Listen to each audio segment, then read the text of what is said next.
Hindi naman po ibig sabihin ng respeto ay pananahimik. Kaya naman, I will not be choosing silence, nor will I be turning a blind eye in the face of clear and unmistakable injustice.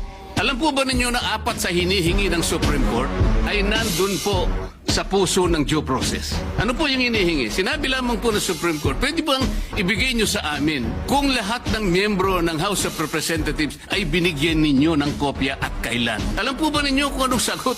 Ito po yung sagot nila. Sa Tagalog po, wala po kayong pakialam dito sa amin. Kaya po pala ang dami kong kasama doon, wala talaga silang kopya. Ako nga po hindi nabigyan eh. Baka sakaling malay po ninyo baka pumirma ako, hindi ba? Matibay ang gusto ng Korte Suprema. Gusto niyang makita na lahat ay dumaan sa kayusan. Eh hilaw nga po eh. Ba't hindi po kayo magluto ng mas masarap na kanin? Ba't pinipilit po natin ang isang bagay na hilaw at pinipilit niyong ipakain sa atin? In fact, the Supreme Court has reversed a unanimous decision in a lot of instances before. League of Cities of the Philippines versus COMELEC. Original decision 2008, reversal on motion for reconsideration 2009. Senator Marcoleta. May I know from the good senator if these decisions are bank decisions?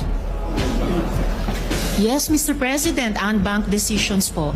Well, you have to cite the Gladly jurisprudence. cite the GR number po bang hinihingi, Mr. President? Pagka sinabi po bang lahat po ng members ng Supreme Court, 15 of them, unanimous. To Kasi reiterate po what baka division lang yan, 5 lang yun. Hindi po No, bank Mr. yun. President, to reiterate what I already said, mga ano po ito, mga reversal ng unanimous Supreme Court decision. Yes, but I am At sa asking for dalawang qualification, halimbawang Mr. President, binigay ko whether po these are bank on decisions MR. or decisions by a division.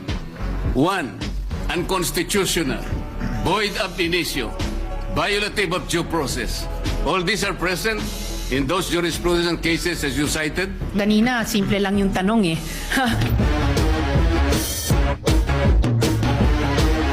So, may kasabihan po tayo, ang tumatakbo ng matulin, kung matinik ay malalim. Kaya dapat siguro pag-isipan muna natin kung tama ba na bago magdesisyon ang Supreme Court, basta ibasura na natin ang kaso na ito. Unanimous decision could become a unanimous mistake. Wala pa pong nangyaring gano'n, Mr. President. At saka po tayo pag nananakbo. Ako po ay nakasapatos at saka sa kalsada kaya hindi po ako matitinik. Well, Mr. President, there's always a first time.